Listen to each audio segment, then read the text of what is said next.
Aunque la justicia salvadoreña no ha encontrado a sus asesinos, después de 44 años, el pueblo católico a través del Papa Francisco ha reconocido el legado y sacrificio de 3 salvadoreños que en el año 2022 son reconocidos como beatos para que nunca sean olvidados.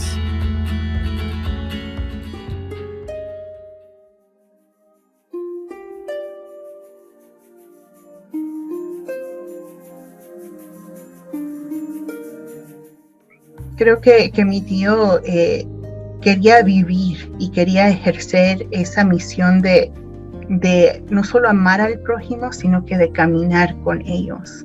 Ya no bastaba rezar, como dice una canción, ¿no? Sino que teníamos que actuar. Qué delito más grande el que hizo, denunciar lo que se opone a Dios. Pues morir en la tierra es ganancia, porque así se encuentra el hombre con Dios. Solo Dios, que nos ve en la amargura, puede darnos valor para pedir el derecho de todos los pobres que sufren las penas de este país.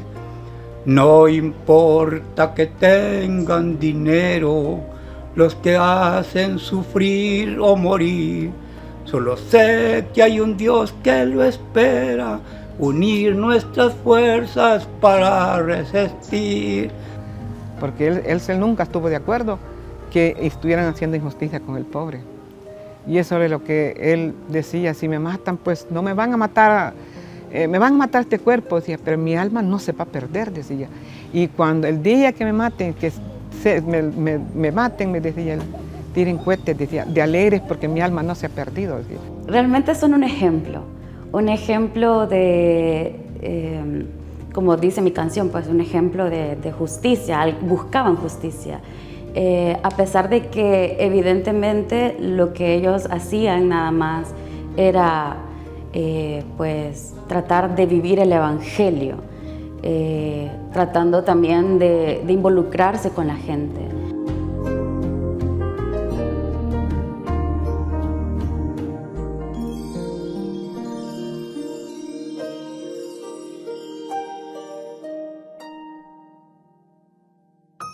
Rutilio Grande nació el 5 de julio de 1928 en el Paisnal, en el departamento de San Salvador.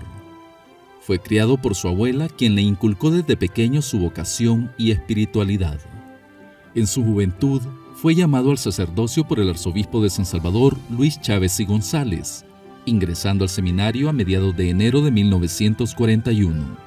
Fue formado en el seminario de San José de la Montaña y rector del externado de San José. El 5 de septiembre de 1945, Rutilio Grande fue aceptado en la Compañía de Jesús. Su vida con los jesuitas dio inicio en el noviciado en Caracas, Venezuela. Los primeros votos de vida religiosa con dicha orden los profesó en Los Chorros, Venezuela, el 24 de septiembre de 1947. Posteriormente fue trasladado a Ecuador.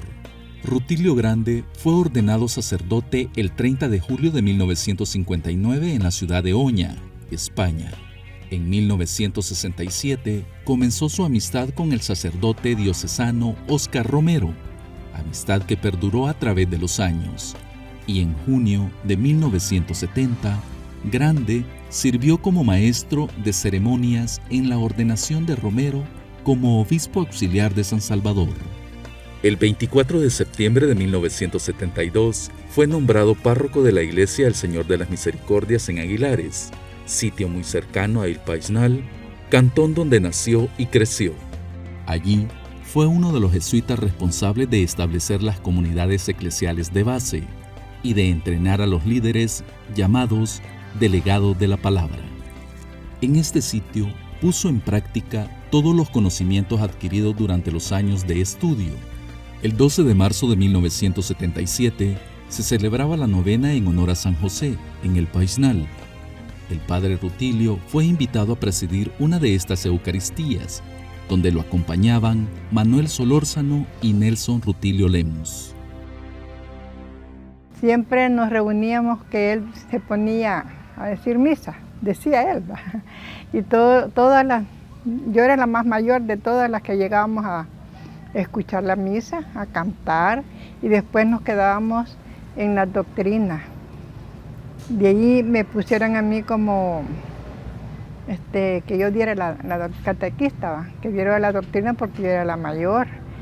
Y allí él, para dar la comunión, partía unas tortillitas, hacía las hostias y el café, era el vino. Como estaba pequeño, ¿va?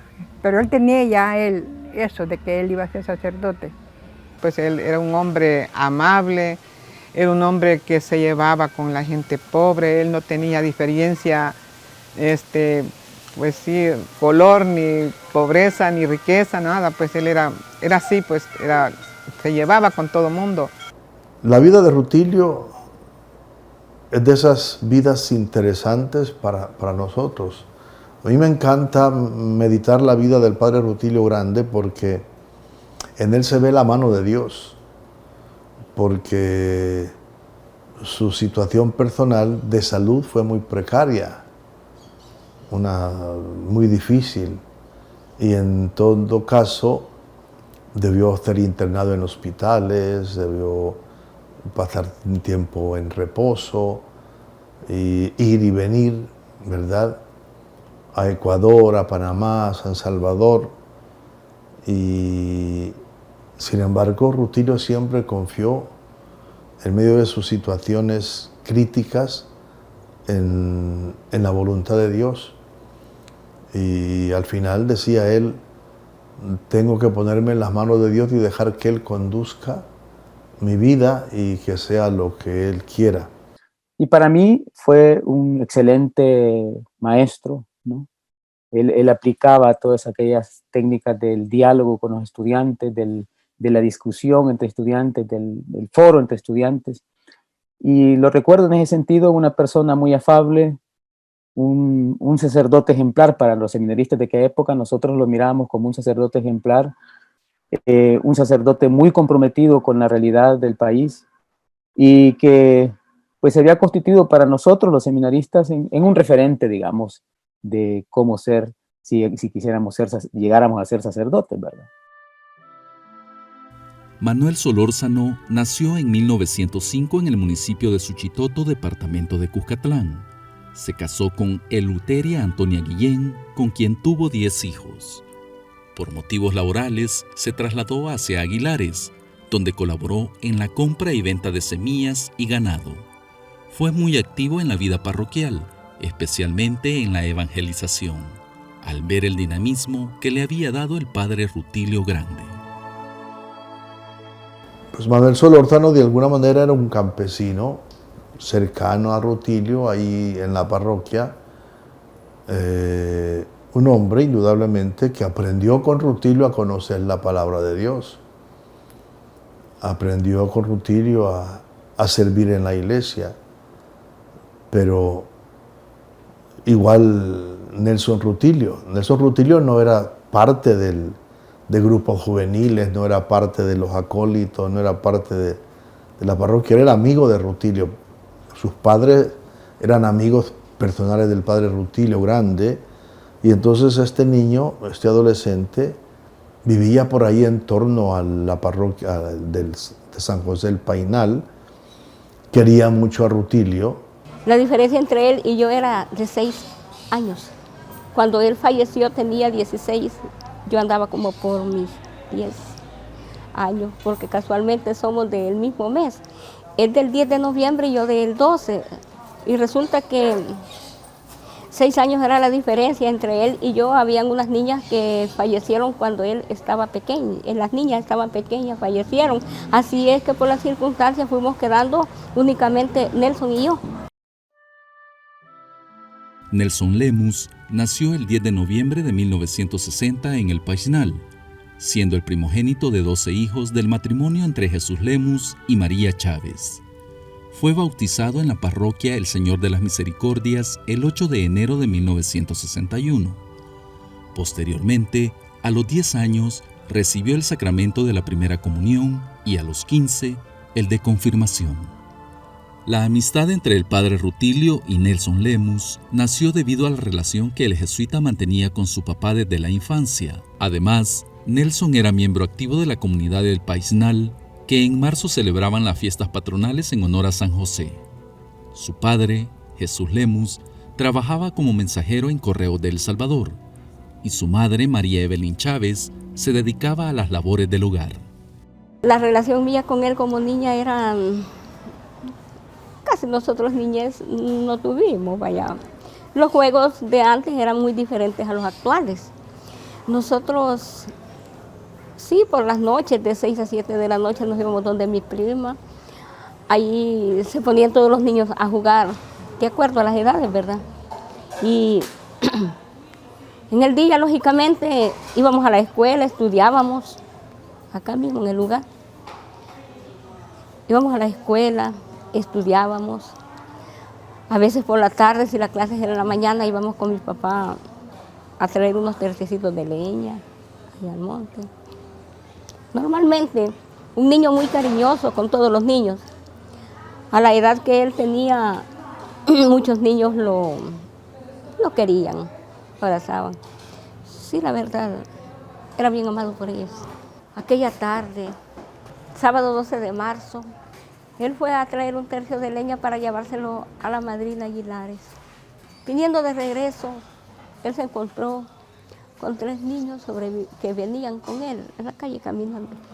Cuando el padre grande lo encontró y lo traía en el safari. Así fue. Tipo 5:30 de la tarde. Estaba yo allí en el frente de la parroquia. Enfrente de la parroquia estaba, porque en ese tiempo venían de las comunidades unos señores que venían a tocar con guitarra las alabanzas para Dios a la iglesia. Entonces, cuando ellos venían a tocar con guitarra, mientras el padre venía, nosotros nos encontrábamos en el atrio de la iglesia. Y estando en el atrio de la iglesia, ellos tocaban alabanzas y todo. Cuando nosotros veníamos y llegábamos ahí, donde el padre venía y ponía el safari, donde él venía, yo era una de las niñas, juntamente con la sobrina del padre. Salíamos corriendo a abrazarlo al padre, como darle la bienvenida, y él, como era bien cariñoso con nosotros, el padre grande, con todos nosotros los niños, él venía y entraba a la iglesia abrazándonos. El 12 de marzo de 1977 se celebraba la novena en honor a San José en el Paisnal. El padre Rutilio Grande fue invitado a presidir una de las Eucaristías. Mientras iba en el camino, encontró a Manuel Solórzano y al joven Rutilio Lemus. A ambos los invitó a subir al jeep que conducía, que había sido otorgado por el arzobispado de San Salvador. Ese día, a las 5:30 de la tarde, mientras se dirigía al Paisnal, los 3 fueron interceptados a 2 cuadras después de cruzar las líneas del tren en la carretera que de Aguilares conduce al Paisnal, quedando emboscados y murieron ametrallados por los escuadrones de la muerte a la altura del cantón Los Mangos. Pero ese día a mí me parecía que estaba yo ahí con los señores estos, como le quiero decir, se me ha olvidado el nombre, como le llamábamos en aquel tiempo.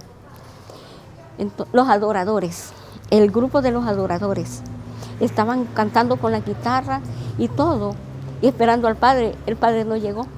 Lo que llegó fue un carro donde traía la noticia que decían, no que habían asesinado a Nelson, sino que decían, el padre grande ha tenido un accidente, el padre grande ha fallecido, el padre grande ha tenido un accidente, el padre grande ha dado vuelta, el carro ha chocado, pero nunca dijeron que él estaba fallecido. Han venido todos aquellos señores que estaban cantando y han entrado con las guitarras al convento y se han ido. Entre esos señores me fui yo al lugar de los hechos, donde no pensé, tampoco fui una niña desobediente, le voy a decir con mi mamá, en el sentido, sí le desobedecí en otras áreas, pero en ese sentido de que no íbamos de escondida o sin permiso de ella, no. Pero mi actitud como niña fue esta, irme con ellos al lugar de los hechos donde ellos iban, ¿verdad? Sin darme cuenta que se iba a hacer noche, que eran las 5 de la tarde y que con quién me iba a venir. Yo nada pensé de eso. Lo que yo vine fue, y íbamos más corriendo que caminando hacia ese lugar. Cuando íbamos a ese lugar más corriendo que caminando, resulta de que allí estaba el padre, don Manuel, hacia el frente del padre grande. Y Nelson había quedado hacia la ventanita del vehículo. Cuando yo llegué, Nelson goteaba sangre de acá. Esta parte de acá, todavía veía yo que se le meneaba la parte de los sesos. He venido yo y le he puesto la mano todavía acá donde tenía sangre. Lo importante es que permite este hecho rescatar a los mártires anónimos. El cardenal, el Monsignor Kalenga, cuando fue nuestro apóstol, como es africano, él recordaba a los mártires del África, muchos son anónimos, ¿sí? Van a decir Rutilio y compañeros mártires, eso así vamos a decir cuando sean ya beatificados Rutilio. Entonces es como abrir una puerta grande a nuestra memoria histórica del martirio, que es una historia que está por escribirse todavía. Manuel y Nelson Rutilio pues son dos laicos elegidos por Dios para el martirio. Quiero hacer notar que para el martirio, aunque es una vocación santa, no se requieren la vivencia de las virtudes heroicas, basta la elección de Dios. Del padre Rutilio, desde luego, se nota la vivencia de las virtudes heroicas. Dios preparó a Rutilio a través de la vivencia de virtudes heroicas para el martirio también. Y es así como es la cúspide de una vida santa también, pero elegido para el martirio, para derramar su sangre, como la de Cristo, para la salvación del mundo. A mí me alegra muchísimo porque, al margen de lo que sepamos de estas dos personas, este hecho que representan a una multitud de testigos de la fe que murieron siendo con manos limpias de sangre de hermanos y dieron la vida por un ideal, por una fe. Por tanto, eso me alegra muchísimo porque permite entrar en una beta nueva de nuestro caminar como iglesia, rescatando la memoria de nuestros mártires anónimos, sobre todo campesinos y campesinas. Los dos son mártires que nos cuestionan. Cuando uno ve su vida, encuentra en Rutilio pues un hombre que quiso formar a los campesinos para que fueran protagonistas de su historia, que fueran actores de una vida diferente. Está en una zona de cañales, explotados por los dueños de los cañales. Él vivió ese drama, Rutilio, lo denunció y comenzó a formar campesinos en su conciencia de seres humanos con dignidad y con derechos. Entonces él denunciaba porque la gente le decía que se tiraban 2 días los hombres para hacer una tarea y él les decía que no fueran tan ingratos, darles estas grandes tareas a los pobres campesinos, pues. Y eso fue el delito de que a él lo persiguieron y lo mataron, pues, porque denunciaba la injusticia que hacía el rico con el pobre. Para transformar la patria en medio de la maldad, viviste comprometido con la realidad social. Ni tu anuncio ni denuncia ellos pudieron callar. Sin embargo, fue tu sangre semilla de libertad.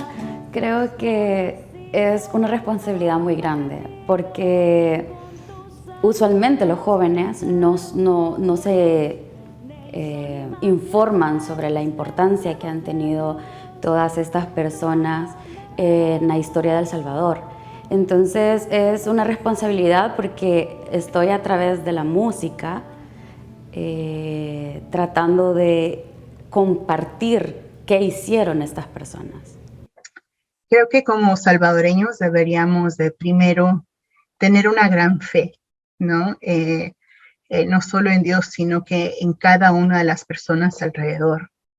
Segundo, que creo que sería amar al prójimo, porque eso nos hace mucha falta. Creo que somos muy fáciles de apuntar el dedo, ¿verdad? Y de llamarnos varios nombres, pero que no es de cristianos hacerlo. Y tercero, nunca tomar un no, pero siempre hacer las preguntas y siempre, más que todo, llevar en alto la voz de nuestro pueblo. Si hay una marginalización, si hay personas o pueblos que no, que pues se les han olvidado que existen o que, ¿verdad?, no hay equidad en la dignidad de ellos. Creo que es ahí donde nos llama Rutilio, ¿no? Al estar presente y hacer acto de presencia.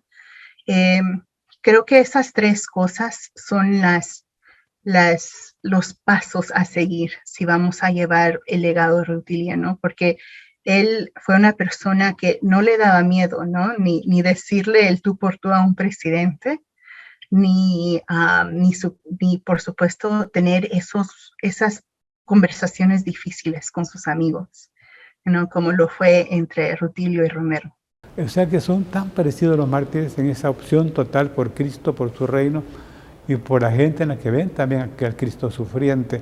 Así que esos dos van a obligarnos a ver también la guerra con otros ojos, a ver la maldad de la guerra, lo que fue la represión, la que fue la violencia brutal de esos años terribles. Ojalá que sepamos entrar por esa perspectiva, porque nos cuesta entender que la violencia que vivimos no fue gratuita y que dejó un dolor tan grande y heridas que todavía no han cicatrizado. En 2020, el Papa Francisco aprobó el decreto que reconoció el martirio del padre Rutilio Grande, junto a Manuel Solórzano y Nelson Lemus, asesinados en 1977 por los Escuadrones de la Muerte, por lo que a partir del 2022 pasarán a formar parte de los beatos de la Iglesia Católica junto a Fray Cosme Espesotto. Quiero a Dios que esta fiesta del 22 de enero nos ayude a ver la vida con esperanza y también a buscar que la vida que ellos, por la que ellos dieron su sangre, se vaya viendo convertida en justicia, en paz, en reconciliación, en alegría, en esperanza.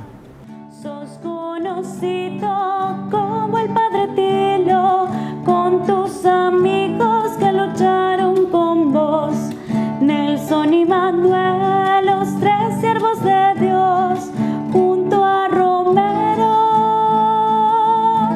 los santos del Salvador.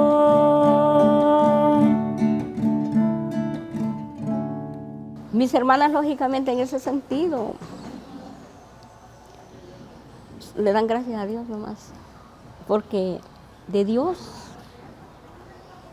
en la mente de Dios ya estaba que esto iba a suceder, no en la de nosotros, porque nosotros únicamente vimos, estuvimos, crecimos con él, lo asesinaron y mucho tiempo acá ni la parroquia era abierta por las mismas circunstancias de la vida que se dieron. La verdad es que únicamente es de darle gracias a Dios por todo lo que se da. Honras y glorias para Dios, que Él se lo merece y Él es el que permite que las cosas se hagan como se están haciendo. Porque sin la presencia divina de Dios, sin ese don maravilloso que Dios tiene y que existe, y que Él es el que tiene dominio y derecho en el cielo y en la tierra, únicamente gracias a Dios por lo que se está dando. La familia pues lo hemos recibido con mucho gozo, pues en nuestros libros ya él ha sido un santo por muchos años, pero es también una nota alegre no solo para nosotros, sino que para el pueblo salvadoreño, más que todos aquellos que fueron impactados por la vida de él, por sus enseñanzas, y verdad, y esperemos que también sea una pauta para el pueblo, que debemos de siempre seguir esas enseñanzas, ¿verdad? Y no quitar el dedo del renglón, como se dice.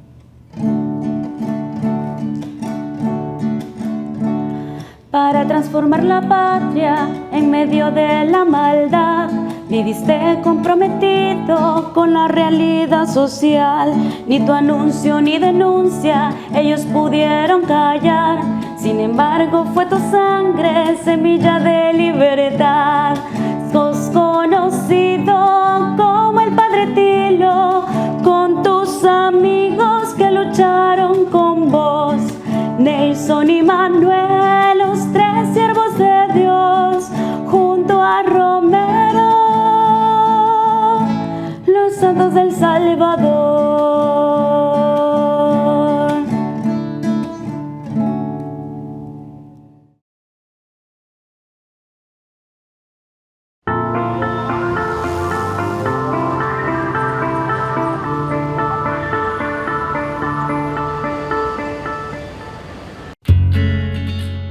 continuación, el editorial. Este 22 de enero, la Iglesia Católica celebra la beatificación del Padre Rutilio Grande, de Fray Cosme Espesotto y de los laicos Nelson y Manuel, asesinados por los escuadrones de la muerte para evitar que siguieran su trabajo de evangelización al servicio del pueblo salvadoreño. La Iglesia, al reconocer el martirio de Fray Cosme, de Padre Rutilio, de Nelson y Manuel, considera que sus vidas fueran arrebatadas a causa de la fe que las impulsaba y de la que se convierten en testigos por su sangre injustamente derramada. Como Universidad Centroamericana José Simeón Cañas, damos gracias a Dios por la vida de estos 4 hombres que se distinguieron por su bondad y por su entrega a la misión de la Iglesia. Nos unimos a través de ellos con la fe del pueblo salvadoreño y con sus esfuerzos para propiciar las necesarias transformaciones que hagan posible una sociedad justa con un lugar digno para todas las personas. A finales de la década de los 70 y en los años 80, proclamar la buena noticia del reino de Dios y vivir según el Evangelio era considerado subversivo. La creciente conciencia de la necesidad de propiciar la transformación de la inhumana situación de la mayoría campesina a causa de las estructuras injustas de la sociedad salvadoreña y de que ello no era la voluntad de Dios, llevó a que muchos cristianos participaran activamente en la lucha social y política. Para las élites que con ello sintieron amenazado su poder, estos trabajadores por el reino de Dios fueron percibidos como un obstáculo a remover. Su ejemplo profético y martirial nos debe animar a volcar nuestra mirada y fidelidad a los pobres, a defender y acompañar sus causas. Desde su afán de diálogo y de justicia, desde su solidaridad con los pobres y débiles, y desde su resistencia frente al mal y la brutalidad, los mártires hoy beatos nos muestran el camino correcto que debemos seguir ante una cultura pragmática, violenta y egoísta en la que vivimos. Recordar y celebrar su vida y su muerte martirial nos compromete a luchar contra la desigualdad, superar cualquier clase de odio y polarización e impulsar un desarrollo humano basado en la igual dignidad de toda persona. Su legado nos invita a poner la autenticidad en el servicio, a enfrentar las estructuras de dominación y exclusión desde la fuerza de la palabra racional y el respeto a las normas básicas de la convivencia fraterna. Nos inspira a continuar trabajando como ellos, por un país con justicia y libertad, con verdad y pleno respeto a los derechos humanos. Entonces, El Salvador podrá ser la mesa común de la que hablaba el padre Rutilio en sus homilías, una en la que todos participan y a nadie le falta el con qué.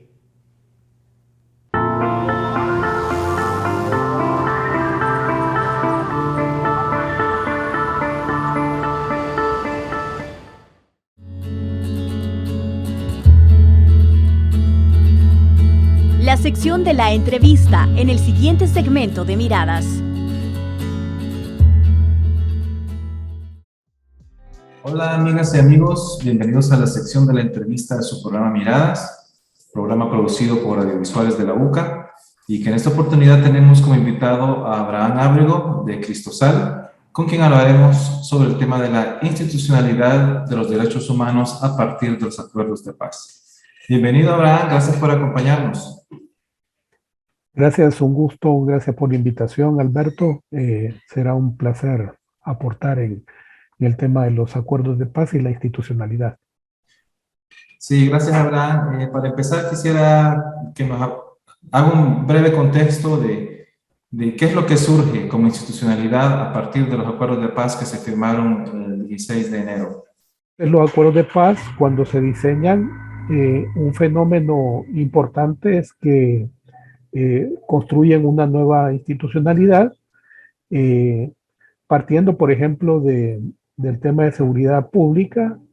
Lo que hacen es que diseñan una nueva visión y misión para la Fuerza Armada, hacen crean la Policía Nacional Civil como un cuerpo de carácter civil, no militar, separan las funciones de seguridad nacional a cargo de la Fuerza Armada y las de seguridad pública a cargo de la policía. Entonces, esa es una de las primeras creaciones de los acuerdos de paz de la institucionalidad, es decir, esa separación entre esas dos funciones.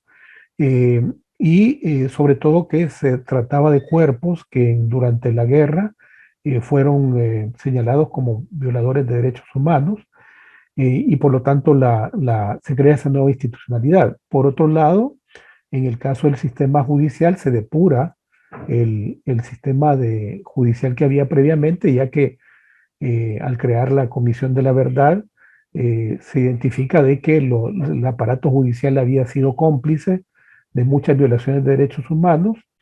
Entonces se crean instituciones como el Consejo Nacional de la Judicatura, que iba a estar encargado de los procesos de mejora de calidad de los jueces. Se establece un procedimiento para la elección de los magistrados que asegurara la independencia de los mismos. Y se depura, como digo, el sistema judicial y se hacen nuevos procesos de elección. Y por otro lado, el tema de Contraloría, que no existía previo a los acuerdos de paz, porque no habían instituciones independientes, se comienza a estructurar con la creación de la Procuraduría para la Defensa de los Derechos Humanos como una entidad responsable de vigilar el cumplimiento de los derechos humanos. Se hacen también algunos ajustes al Ministerio Público, que era donde estaba la Procuraduría de Derechos Humanos, incluyendo a la Fiscalía y la Procuraduría General de la República. Entonces observamos que en los acuerdos de paz prácticamente se establece una nueva institucionalidad con un modelo más de cara hacia una democracia, saliendo de esa etapa oscura que vivió El Salvador, donde prácticamente había un régimen autoritario, en donde no se garantizaban los derechos de la población y no había un sistema judicial independiente. Sí, en términos también de funcionamiento, Abraham, ¿qué evaluación pudiera hacer de estas instituciones que estaban con nuevos roles, como la Fuerza Armada y la PNC, y la nueva PNC que surgía, así como la PDDH, la Procuraduría para la Defensa de los Derechos Humanos? Englobando las tres instituciones, ¿cómo puede evaluar usted el desempeño de ellos a lo largo de estos años, Abraham? Bueno, empezando quizás con la Policía Nacional Civil, realmente la Policía Nacional Civil fue en mi opinión, fue un proyecto pensado desde los acuerdos de paz que no logró madurar y concretarse con la visión y la filosofía que se tenía pensada en los acuerdos de paz, porque era una policía cercana a la población, con un enfoque en la comunidad y no con un enfoque punitivo ni represivo. Sin embargo, la Policía Nacional Civil realmente ha sido durante todas estas décadas una de las principales violadoras de derechos humanos, según las estadísticas de la misma Procuraduría de Derechos Humanos. Creo que en algún momento hubo algunos avances en la gestión policial, pero en términos generales no logró a concretarse en un proyecto realmente de una policía con acercamiento a la comunidad. Incluso durante más tiempo la policía ha estado involucrada en violaciones de derechos humanos, el tema muy crítico de ejecuciones extrajudiciales, etc. Entonces creo que la policía no logró ni ha logrado todavía, digamos, ese diseño que se pensó en los acuerdos de paz. Con la Fuerza Armada, creo que en términos de cumplimiento, la Fuerza Armada sí respetó de alguna manera, ¿cómo se llama?, el tema de la reducción del cuerpo militar. Sin embargo, mucho de la estructura militar que venía de antes y los nuevos siempre han estado, digamos,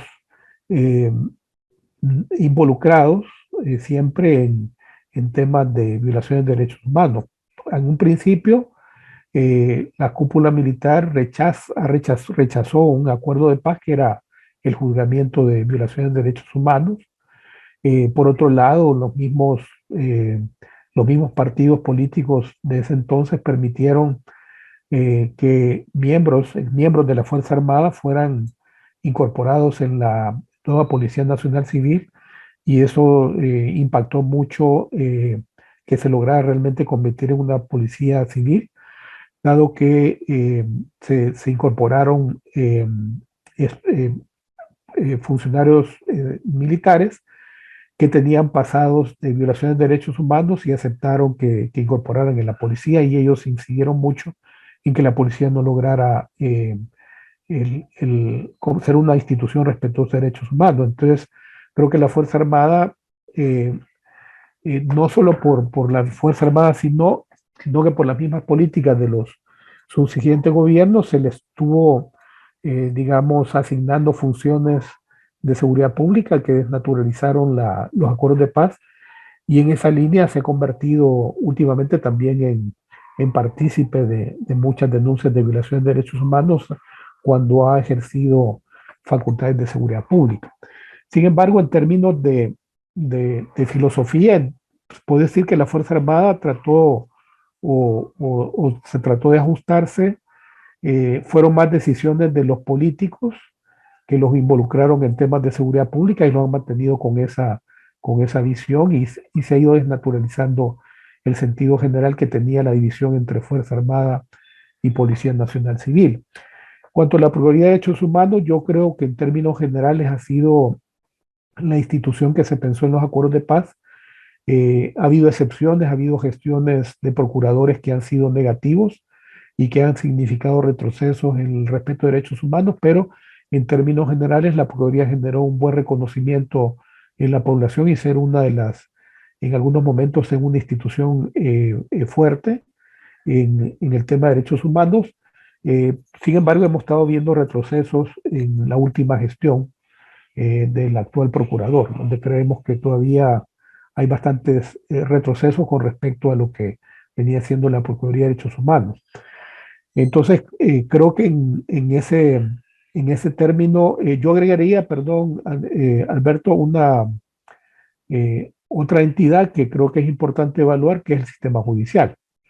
Creo que el sistema judicial no ha logrado llegar al nivel que se pretendía con los acuerdos de paz, de ser un sistema judicial independiente, efectivo, que garantizara el acceso a la justicia.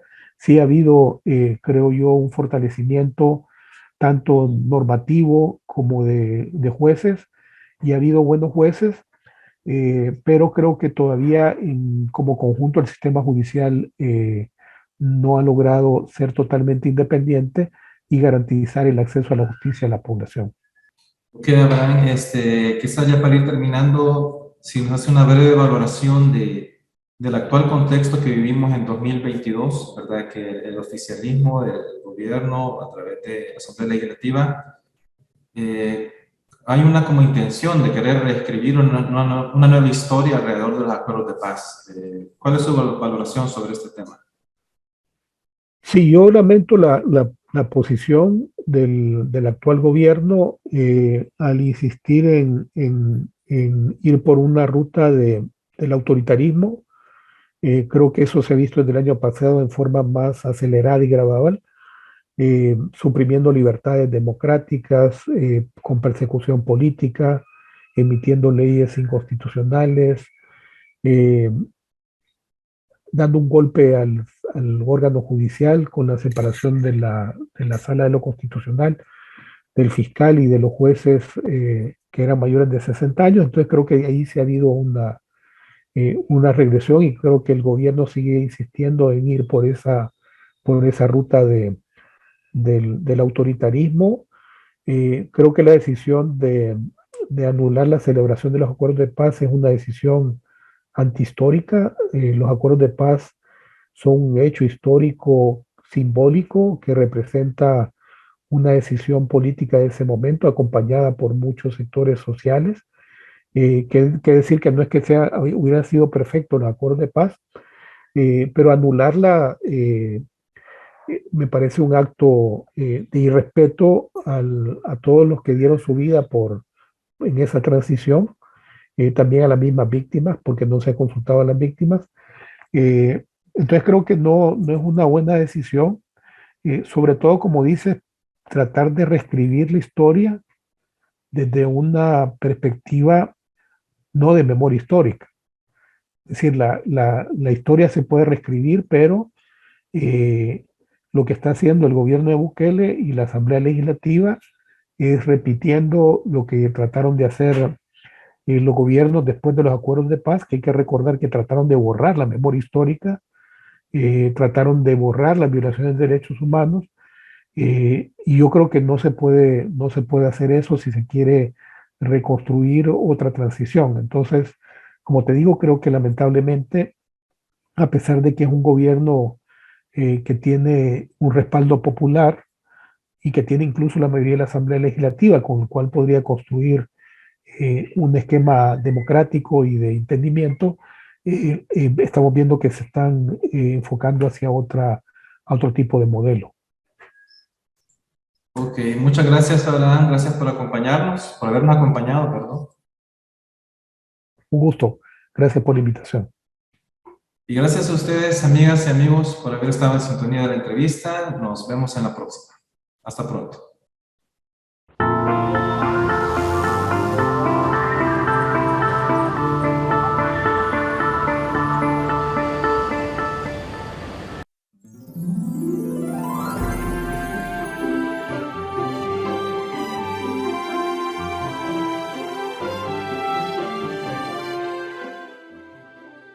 Nelson Lemus nació el 10 de noviembre de 1960 en el Paisnal, siendo el primogénito de 12 hijos del matrimonio entre Jesús Lemus y María Chávez. Fue bautizado en la parroquia El Señor de las Misericordias el 8 de enero de 1961. Posteriormente, a los 10 años, recibió el sacramento de la primera comunión y a los 15, el de confirmación. La amistad entre el padre Rutilio y Nelson Lemus nació debido a la relación que el jesuita mantenía con su papá desde la infancia. Además, Nelson era miembro activo de la comunidad del Paisnal, que en marzo celebraban las fiestas patronales en honor a San José. Su padre, Jesús Lemus, trabajaba como mensajero en Correos de El Salvador, y su madre, María Evelyn Chávez, se dedicaba a las labores del hogar.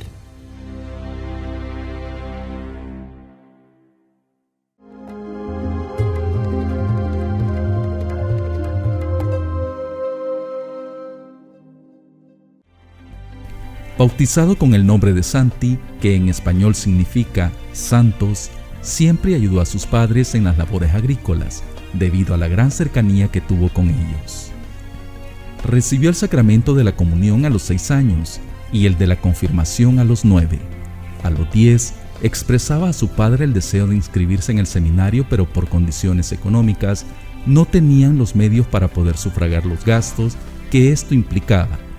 El 16 de septiembre de 1939, Santi inició su año de noviciado y al recibir el hábito franciscano, optó por el nombre de Cosme, quien fue uno de los primeros mártires de la Iglesia. Fue ordenado sacerdote el 27 de junio de 1948 en Venecia, en la Basílica de Nuestra Señora de la Salud.